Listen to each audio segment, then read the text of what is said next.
Welcome to Naomi's Filipino Kitchen, where my aim is to bring the taste of the Philippines to your home. Today's recipe is Tinolang Isda, or a fish soup. Here are the ingredients of today's dish: catfish, ginger, lemongrass, fish sauce, onion, spring onion, spinach, tomato, and water. Now, let's start cooking by boiling water in the pot. The water now is boiling. Add ginger,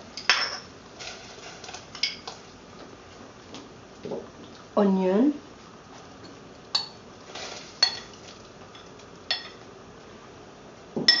tomato, and lemongrass. Cover and simmer it for 10 minutes. After 10 minutes, we can now add the fish.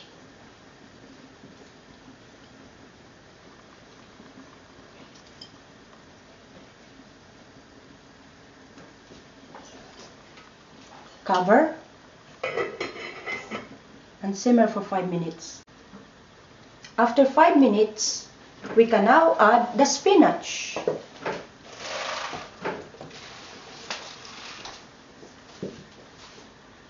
Also add spring onion. Cover and simmer it for 2 minutes. After 2 minutes, add the fish sauce.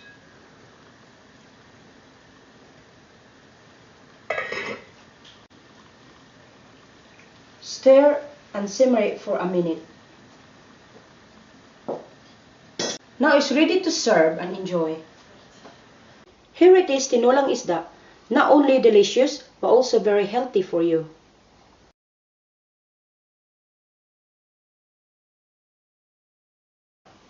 In the Philippines, we serve it like this on a bed of rice. I hope you enjoyed the recipe today. Please subscribe to our channel. More recipe to follow. See you soon!